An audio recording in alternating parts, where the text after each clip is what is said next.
आज इस बात की आवश्यकता और ज़रूरत है, और ख़ास तौर से धर्म गुरुओं की ये जिम्मेदारी है कि वो समाज में एक साथ नजर आएं और लोगों को बताएं कि ये लड़ाई झगड़े, ये नफरत, ये दूरियां, ये धर्म की वजह से नहीं है, बल्कि धर्म के दुरुपयोग की वजह से, धर्म पर न चलने की वजह से, अधर्मी और धर्म विरोधी लोगों द्वारा धर्म का चोला पहनकर अपने स्वार्थ के लिए कोशिशें करने की वजह से, धर्म को अपनी फायदे और अपनी राजनीति के लिए इस्तेमाल करने की वजह से ये सब झगड़े हैं। इसलिए ऐसे हालात में धर्म गुरुओं की खास तौर से ये जिम्मेदारी है कि वो लोगों को ये बताएं, ये समझाएं कि जो कुछ धर्म के नाम पर हो रहा है, लोगों के बीच नफरत पैदा करना, ये धर्म का काम नहीं बल्कि धर्म विरोधी और देश विरोधी और समाज विरोधी काम है। बिस्मिल्लाहिर्रहमानिर्रहीम। अल्हम्दुलिल्लाहि रब्बिल आलमीन, अर्रहमानिर्रहीम, मालिकि यौमिद्दीन।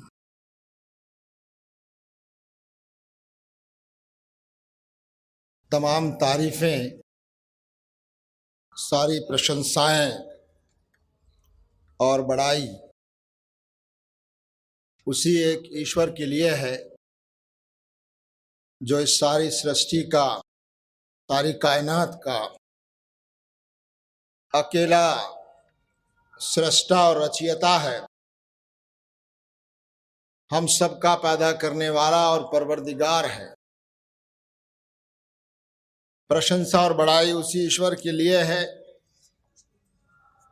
जो हर जगह मौजूद है, सर्वव्यापी है, जो हर चीज का जानने वाला है, सर्वज्ञानी है, जो सबसे ज्यादा ताकत और कुव्वत वाला है, सर्वशक्तिमान है, जो हमेशा से है और हमेशा रहेगा। जब कुछ नहीं था तो वही था, और जब कुछ नहीं होगा तो सिर्फ वही होगा। वो ईश्वर हमसे इतना निकट और करीब है कि हमको देख रहा है, हमारी बातें सुन रहा है, हमारी बातों का जवाब देता है, यहाँ तक कि वो हमारे दिल और दिमाग, मन और मस्तिष्क में उठने वाले विचार और ख्यालात से अच्छी तरह वाकिफ है, परिचित है। हमारी नीयतों और हमारे इरादों और हमारे इंटेंशंस को भी वो अच्छी तरह जानता है। उसी ईश्वर की बड़ाई और प्रशंसा से मैं अपनी बात शुरू करता हूँ। ईश्वर की विशेष कृपा हो, शांति हो, दुरूद व सलाम हो उन तमाम नबियों, पैगंबरों, ईश दूतों और उस ईश्वर के संदेष्टाओं पर जो समय समय पर इस धरती पर उस ईश्वर का संदेश और पैगाम लेकर आते रहे और मानव जाति का मार्गदर्शन करते रहे। आज के इस सर्वधर्म सम्मेलन का आयोजन करने वाले इस्लामिक इंफॉर्मेशन सेंटर और धार्मिक जन मोर्चा यूपी वेस्ट की ओर से यहाँ मौजूद हमारे मेहमानान, बहुत ही आदरणीय स्वामी गोस्वामी सुशील जी महाराज, जनाब बनते साहब, डॉक्टर प्रचंडिया जी और भाई साहब सिंह जी चले गए हैं, और हमारे ईसाई भाई शायद किसी वजह से अभी तक नहीं आ सके हैं। यहाँ मौजूद सभी धर्म के मानने वाले मेरे मोहतरम बुजुर्गों, भाइयों, नौजवानों, मेरी माओं, बहनों और बेटियों, आप सबको मेरा सलाम व आदाब। उस ईश्वर की विशेष कृपा हो आप सब पर, हम सब पर, आज का ये आयोजन, जिसमें हमारे बहुत ही आदरणीय धर्मगुरु यहाँ शामिल हैं, और विषय यह है कि सद्भावना की स्थापना में धर्मगुरुओं का रोल और उनकी भूमिका क्या हो सकती है, क्या होनी चाहिए। अभी हमने अपने बहुत ही आदरणीय धर्मगुरुओं को सुना। धर्म के अनुसार और आज इस देश के हालात में हमें क्या करना चाहिए, ये बात सबसे ज्यादा महत्वपूर्ण है। हम सब जानते हैं कि हमारा देश और हमारा समाज एक ऐसा समाज है जिसमें बहुत सारे धर्म, आस्थाएं, विचारधाराएं, संस्कृतियां पाई जाती हैं और आज से नहीं, बरसों से एक साथ रह रही हैं।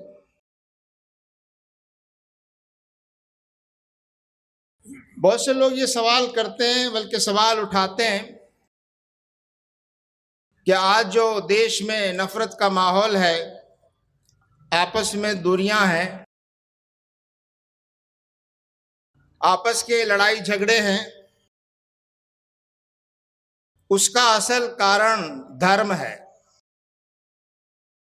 लेकिन ये मैं बात स्पष्ट रूप से आपसे कहना चाहता हूं कि इसका कारण धर्म नहीं है। इन सब दूरियों, नफरतों और झगड़ों का कारण धर्म नहीं है, बल्कि इसका असल कारण धर्म पर न चलना है।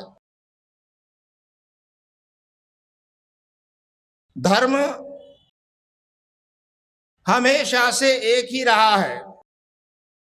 इंसान का धर्म एक से ज्यादा हो ही नहीं सकता। जब हमारा पैदा करने वाला एक है, उसने हमको एक माँ बाप से पैदा किया है, उसका संदेश भी एक ही था। सबसे पहला मानव और सबसे पहला इंसान हजरत आदम, जिनको दूसरे धर्म ग्रंथों में अलग नामों से भी पुकारा जाता है, हम सब आदम और हवा की औलाद हैं। हमारी रगों में आदम और हवा ही का खून बह रहा है। सारी इंसानियत, दुनिया में जितने इंसान पाए जाते हैं, सब आदम और हवा की औलाद हैं। ईश्वर ने हर समय धरती के हर कोने और हिस्से में अपनी रोशनी और मार्गदर्शन भेजने की व्यवस्था की। वो अत्यंत दयावान और कृपाशील है। वो हमें अंधेरे में कैसे रख सकता है? मार्गदर्शन जो हमारी सबसे ज्यादा महत्वपूर्ण जरूरत है कि इस धरती पर हमारा उद्देश्य क्या है, हमारे जीवन का उद्देश्य क्या है, उस मालिक से हमारा रिश्ता क्या है, इस जीवन की वास्तविकता क्या है, और इस जीवन के बाद और कौन सा जीवन है, उसकी क्या वास्तविकता है। उन सब बातों को जिन तक विज्ञान की पहुंच नहीं हो सकती, उनको पहुंचाने के लिए उसने अपने इष्ट दूतों और मार्गदर्शकों को भेजा। उसका संदेश सारे इंसानों के लिए हमेशा से एक ही था। उसके सारे नबी, सारे पैगंबर, इष्ट दूत, संदेष्टा सब एक ही संदेश लेकर आए। भाषाएं अलग हो सकती हैं, अलग अलग काल में जो संदेश आए उनमें थोड़ा बहुत शब्दों का फर्क हो सकता है, लेकिन संदेश में कोई फर्क नहीं था। और संदेश क्या था? संदेश ये था कि इंसानों,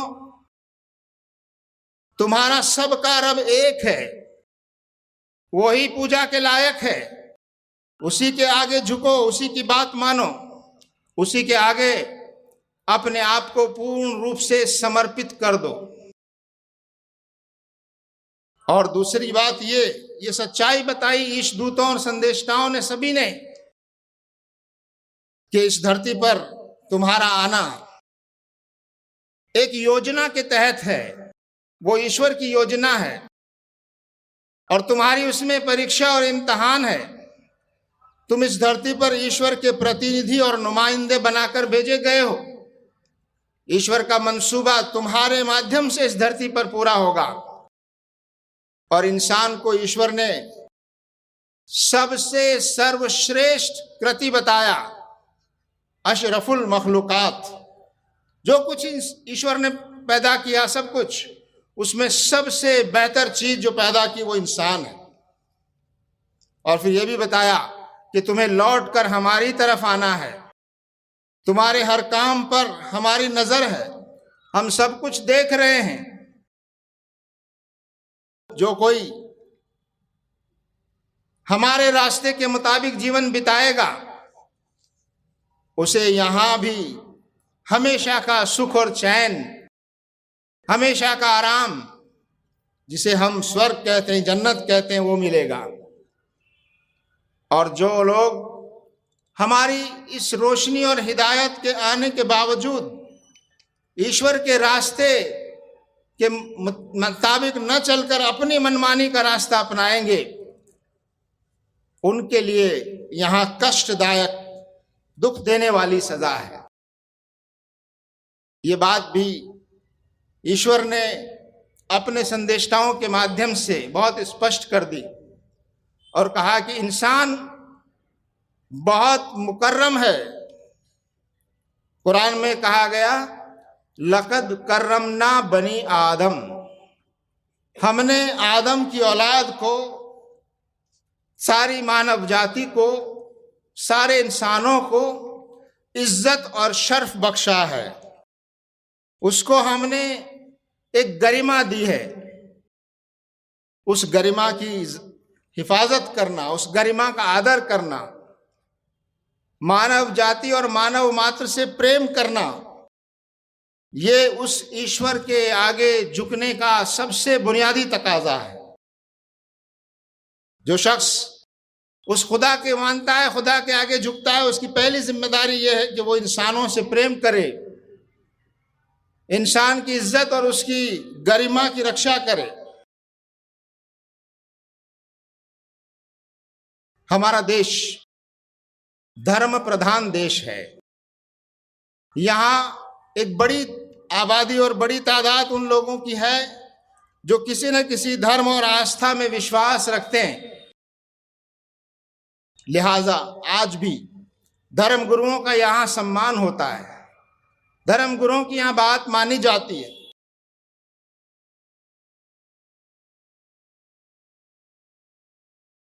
आज इस बात की आवश्यकता और जरूरत है और खासतौर से धर्म गुरुओं की ये जिम्मेदारी है कि वो समाज में एक साथ नजर आएं और लोगों को बताएं कि ये लड़ाई झगड़े, ये नफरत, ये दूरियां, ये धर्म की वजह से नहीं है, बल्कि धर्म के दुरुपयोग की वजह से, धर्म पर न चलने की वजह से, अधर्मी और धर्म विरोधी लोगों द्वारा धर्म का चोला पहनकर अपने स्वार्थ के लिए कोशिशें करने की वजह से, धर्म को अपनी फायदे और अपनी राजनीति के लिए इस्तेमाल करने की वजह से ये सब झगड़े हैं। इसलिए ऐसे हालात में धर्म गुरुओं की खास तौर से ये जिम्मेदारी है कि वो लोगों को ये बताएं, ये समझाएं कि जो कुछ धर्म के नाम पर हो रहा है, लोगों के बीच नफरत पैदा करना, ये धर्म का काम नहीं बल्कि धर्म विरोधी और देश विरोधी और समाज विरोधी काम है। हम जहां भी जाते हैं अपने धर्म गुरुओं के साथ बैठकर और उन सम्मेलनों में यही बात सामूहिक रूप से कहते हैं कि हम सब मिलकर इस बात की कोशिश करेंगे कि हम धर्म का दुरुपयोग नहीं होने देंगे और जहां भी धर्म का नाम लेकर उसका गलत इस्तेमाल और दुरुपयोग किया जा रहा है, हम उसका विरोध करेंगे और लोगों को समझाएंगे। मैं समझता हूं आज हमारे देश को इस तरह की कोशिशों और प्रयास की बहुत ज्यादा जरूरत और आवश्यकता है। हमारे बहुत ही आदरणीय गोस्वामी जी ने अभी बताया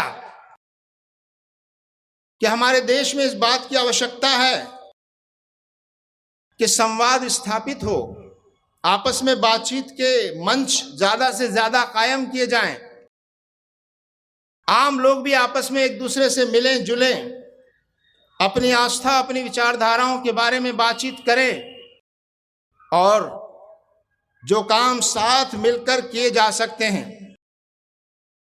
समाज से बुराई को दूर करना, समाज में से नाइंसाफी और अन्याय को दूर करने की कोशिश करना, समाज में अच्छे मूल्य, नैतिकता और भलाई को आम करने और फैलाने की कोशिश अगर सब धर्मगुरु एक साथ मिलकर करते हैं, समाज में जाते हैं, तो मैं समझता हूं उसका एक बहुत ही पॉजिटिव संदेश देश में और समाज में जाएगा।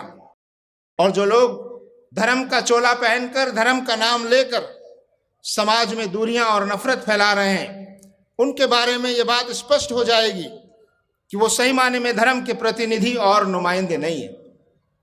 आज हमारे धर्मगुरुओं की ये बात, ये जिम्मेदारी और ज्यादा बढ़ जाती है। हम सब चाहते हैं कि शांति हो, लेकिन ये बात कुरान में भी कही गई है और दूसरे धर्म ग्रंथों में भी इसको कहा गया है, स्थायी शांति न्याय के बगैर नहीं हो सकती।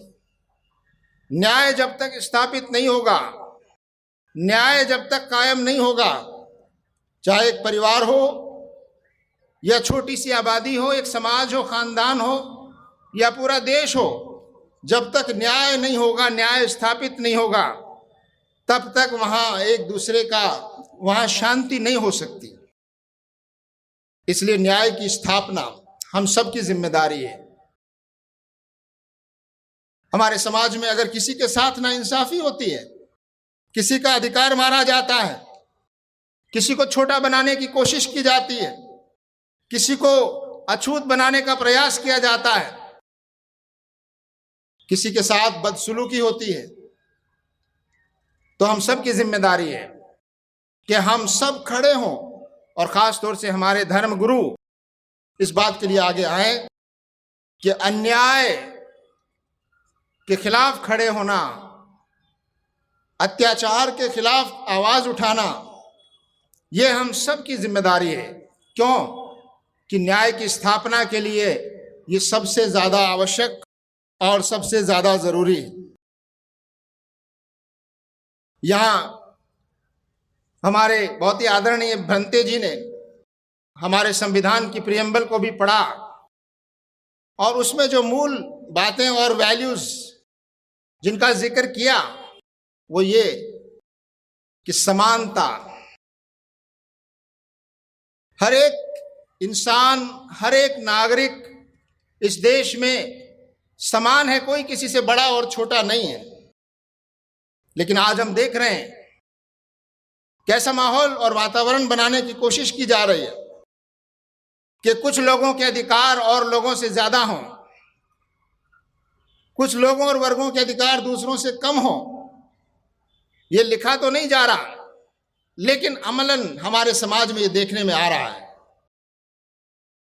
कि संख्या के आधार पर, ताकत के आधार पर हम दूसरों पर अपनी बात थोपने की कोशिश और प्रयास करते हैं। यह हमारे देश की शांति और समाज की सद्भावना के लिए एक बहुत बड़ा खतरा है। किसी को किसी पर कोई बड़ाई हासिल नहीं है। यहां पर किसी के अधिकार किसी से ज्यादा नहीं है। किसी की संख्या ज्यादा होने से भी उनके अधिकार ज्यादा नहीं हो जाते, बल्कि हमारे देश में सबके अधिकार बराबर हैं। किसी पर कोई बात थोपे नहीं जा सकती। सबको आजादी है, सबको स्वतंत्रता है। यह आजादी हमारे संविधान में भी लिखी है और यह आजादी हमारे ईश्वर ने भी हमको दी है। उसने रोशनी दी, उसने संदेश दिया, अपने संदेशा पहुंचाए, किताबें नाजिल की, लेकिन उसने मजबूर नहीं किया आपको किसी रास्ते पर चलाने के लिए। उसने आप आजाद छोड़ा कि आप अपनी बुद्धि से, अपने विवेक से, अपनी अकल से जो उसने दी है, सोच समझकर, गौर और फिक्र करके वो सही रास्ता तलाश करें और तलाश करके उसको अपनाकर उसको अपनाने की कोशिश करें। इसी के आधार पर हम आपकी और हमारी परीक्षा है। मैं इस मौके पर अपनी बात को ज़्यादा तवील न करते हुए मैं ये बात अर्ज करते हुए अपनी बात को मुकम्मल करना चाहता हूं कि आज समाज में सद्भावना और आपसी भाईचारा और प्रेम, उसके बगैर हमारा देश और हमारा समाज तरक्की नहीं कर सकता, मजबूत नहीं हो सकता। और नहीं हम इस देश को जैसा बनाना चाहते हैं वैसा ये देश तब तक नहीं बन सकता जब तक हमारे दरमियान आपस में प्रेम और मोहब्बत और भाईचारा न हो। और उसके लिए मैं समझता हूं ये बातें जो धर्म में कही गई हैं, ये बातें जो ईश्वर के संदेश में कही गई हैं, कि अगर हमारे अंदर ईश्वर के आगे समर्पण की भावना हो, अगर हम ईश्वर पे विश्वास रखते हो, अगर हम ये मानते हो कि ईश्वर हमको देख रहा है, अगर हमारा ये विश्वास हो कि ईश्वर हमारी बातों और हमारे इरादों हर चीज को जानता है, और अगर हमारा ये विश्वास हो कि एक दिन हमको ईश्वर के आगे जाना है और उसके सामने खड़े होना है, अच्छे कर्मों का अच्छा बदला और बुरे कर्मों का बुरा अंजाम होगा, इस पर हमारा विश्वास हो। और ये विश्वास, जैसा कि सब संदेशनाओं ने बताया, कि ये दुनिया जो है वो हमेशा की दुनिया नहीं है। इस दुनिया के बाद, इस छोटी सी दुनिया के बाद, इस छोटे से जीवन के बाद एक अनंत जीवन है परलोक का, और वही असल ठिकाना और वही असल जीवन है। वहां जो सफल हुआ वो सफल हुआ, वहां जो नाकाम हुआ वो नाकाम हुआ। ये विश्वास अगर हमारे अंदर पैदा हो तो कैसे कोई दूसरे का अपमान कर सकता है, कैसे कोई दूसरे का अधिकार छीनने की बात सोच भी सकता है, कैसे कोई ताकतवर किसी कमजोर पर अत्याचार कर सकता है, कैसे कोई अपनी बात दूसरे पर जबरदस्ती थोपने का दुस्साहस कर सकता है। तो हम सब धर्म गुरुओं की ये जिम्मेदारी है कि हम समाज में ये जागृति लाएं, ये जागृति पैदा करें कि धर्म की जो वास्तविक जो स्वरूप है उसको लोगों के सामने लाया जाए, और धर्म के नाम पर जो अधर्म और अन्याय हो रहा है उसको एक्सपोज करने और उसको लोगों के सामने लाने की कोशिश की जाए और उसका दुरुपयोग करने से रोका जाए। और एक आखिरी बात कहते हुए अपनी बात समाप्त करता हूं, और वो ये,